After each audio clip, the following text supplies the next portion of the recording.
2026-এর বিধানসভা ভোট যত এগিয়ে আসছে ততই জোরদার হচ্ছে প্রার্থীদের জনসংযোগ।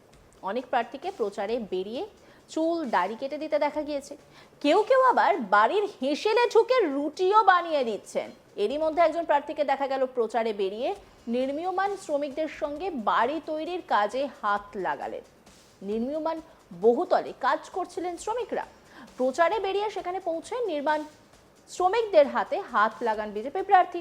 রীতিমতো কোদাল নিয়ে পাথর তুলে রাজমিস্ত্রিদের কাজে সহযোগিতার হাত বাড়ান। সিমেন্ট বালি জল সহযোগে বালি মেখে শ্রমিকদের হাতে হাতে থাকা কড়াই তা তুলে দেন তিনি। যে প্রার্থী এই কাণ্ড ঘটিয়েছেন তিনি আবার ওই বিধানসভা কেন্দ্রের বিদায়ী বিধায়কও বটে। প্রচারে বেরিয়ে কোদাল বেলচা নিয়ে বালি পাথর তুলে নির্মাণ শ্রমিকদের কাজে হাত লাগিয়ে প্রচার শুরু করেন ওই বিজেপি প্রার্থী। চাঞ্চল্যকর এই ঘটনাটি ঘটেছে শিলিগুড়ি সংলগ্ন ফাঁসি দেওয়া বিধানসভা কেন্দ্র এলাকায়। যে প্রার্থীর কথা আমরা বলছি তিনি ফাঁসি দেওয়া কেন্দ্রের বিজেপি প্রার্থী দুর্গা মুর্মু। সবে মনোনয়ন জমা দিয়েছেন ফাঁসি দেওয়া বিদায়ী বিধায়ক তথা বিজেপি প্রার্থী দুর্গা মুর্মু। প্রচারে বেরিয়ে তার একটা ভিন্ন রূপ দেখল গোটা ফাঁসি দেওয়া বিধানসভাবাসী।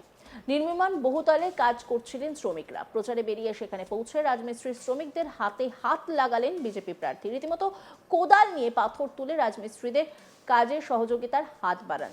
সিমেন্ট বালি জল সহযোগে বালি মেখে শ্রমিকদের হাতে হাত রেখে তিনি কাজ করেন। হাতে থাকা কড়াইয়ে তিনি তুলে নেন। এই বিধানসভাকে কেন্দ্র করে আত্মবিশ্বাসী বিজেপি প্রার্থী দুর্গা মুর্মু।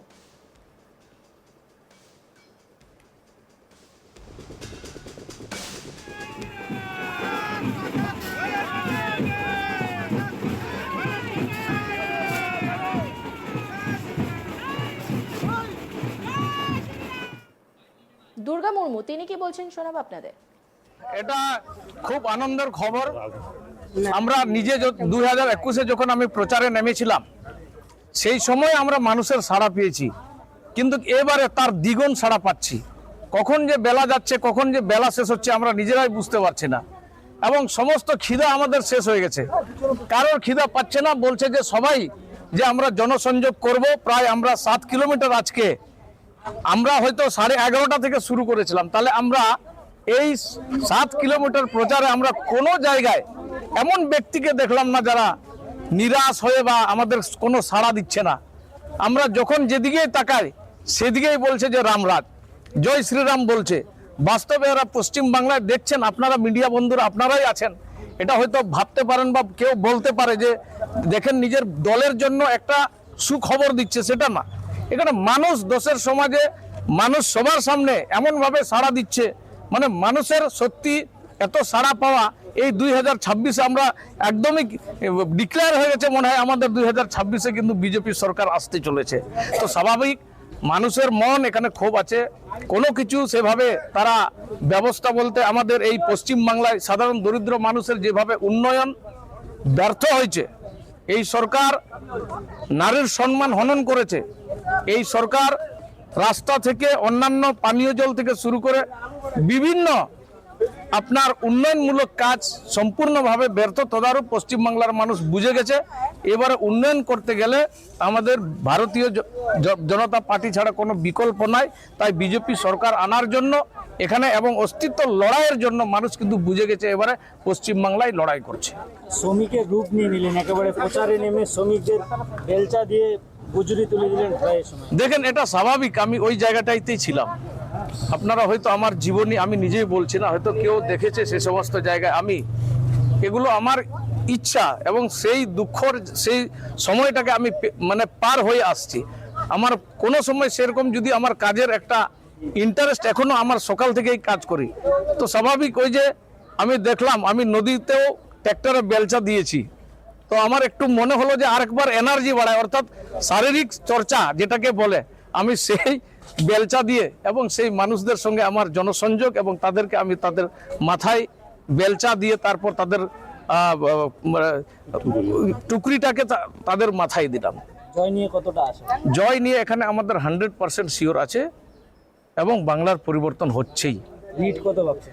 আমরা এখানে মিনিমাম আমরা 60,000-এর ঊর্ধ্বে আমরা লিড করব। উল্লেখ্য, এই ফাঁসি দেওয়া বিধানসভাকে কেন্দ্র করে রাষ্ট্রপতি দ্রৌপদী মুর্মুর সফরকে কেন্দ্র করে বিতর্ক সৃষ্টি হয়েছিল। তা নিয়ে বেশ জলঘোলা হয় বিজেপি এবং তৃণমূলের মধ্যে। বিজেপি সরাসরি এই সফরকে কেন্দ্র করে সম্পূর্ণ দায়ভার তৃণমূলের উপরে চাপিয়ে দেয়। সেই বিধানসভায় খানিকটা হলেও তৃণমূলের থেকে বিজেপি অনেকটাই এগিয়ে রয়েছে। আর এই নিয়ে একটি রিপোর্ট তুলে ধরেছেন আমার কলিগ পার্থ প্রতিম দাস। দেখব। ভোট যেন সত্যি বড় বালাই। 2026-এর বিধানসভা নির্বাচন যত এগিয়ে আসছে ততই প্রার্থীরা প্রচারে একের পর এক চমক দিয়ে যাচ্ছে। কে কার থেকে বেশি টেক্কা দিতে পারেন এই প্রচারে, সেটাই যেন এই মুহূর্তে লক্ষ্যমাত্রা তৈরি করেছেন তারা। বেশ কিছুদিন আগে তৃণমূলের এক প্রার্থীকে রীতিমতো রাস্তা দিয়ে দৌড়ে সভামঞ্চে যেতে দেখা গিয়েছে। কেউ আবার জনসংযোগে বেরিয়ে ভোটারদের দাড়ি কামিয়ে দিচ্ছেন, আবার কেউ বা একেবারে রীতিমতো রান্নাঘরে ঢুকে হেসেলে ঢুকে রান্নাবান্নার কাজে হাত লাগাচ্ছেন। তবে শিলিগুড়ির সন্নিকটে ফাঁসি দেওয়া বিধানসভায় এবার উঠে আসলো আরও এক মজার প্রচার। যদিও বা প্রার্থী বলছেন তিনি এই এলাকা থেকেই উঠে এসেছেন, এই মানুষদের মধ্যে থেকেই তিনি উঠে এসেছেন, কাজেই এই কাজ করতে তার বিন্দুমাত্র দ্বিধাবোধ নেই। কি করলেন সেই প্রার্থী? ফাঁসি দেওয়া বিধানসভার বিদায়ী বিধায়ক তথা এবারেরও বিজেপি প্রার্থী দুর্গা মুর্মু সবেমাত্র মনোনয়নপত্র পেশ করেছেন এবং তারপর থেকেই জোর দিয়েছেন প্রচারে। সোমবার সেরকমই ফাঁসি দেওয়া বিধানসভা এলাকায় তিনি প্রচারে যান এবং সেখানে গিয়ে রীতিমতো একটি নির্মীয়মান বহুতলের সামনে দাঁড়িয়ে জনসংযোগ সারতে থাকেন এবং সেই জনসংযোগ চলতে থাকতেই তিনি কিন্তু রীতিমতো কোদাল বেলচা হাতে নিলেন। রাজমিস্ত্রিদের রীতিমতো পাথর বালি যেগুলো রয়েছে সামগ্রী, সেগুলো কড়াইতে তুলে দিলেন, তাদের মাথায় তুলে দিলেন এবং ঘটনা শুধুমাত্র এখানেই থেমে থাকলো না, রীতিমতো সিমেন্ট ইট বালি দিয়ে তাকে বালি মাখতেও দেখা গেল। প্রচারে গিয়ে প্রার্থীকে এইভাবে কেউ রীতিমতো রাজমিস্ত্রির কাজে নামতে দেখবেন এমনটা ফাঁসি দেওয়া বিধানসভার বাসিন্দারা তবে আশা করেন। তবে জয়ের ব্যাপারে 100% নিশ্চিত প্রার্থী দুর্গা মুর্মু। তবে সেক্ষেত্রে বলে রাখা ভালো, এই সেই বিধানসভা ক্ষেত্র যে বিধানসভা ক্ষেত্রে বেশ কিছুদিন আগে রাষ্ট্রপতি দ্রৌপদী মুর্মুর সফরকে কেন্দ্র করে রীতিমতো তোলপাড় হয়ে গিয়েছিল রাজ্য বনাম কেন্দ্র। রীতিমতো সেই সময় বিজেপির নেতা মন্ত্রীরা এই গোটা ঘটনার দায়ভার কিন্তু চাপিয়েছিল তৃণমূলের উপরে।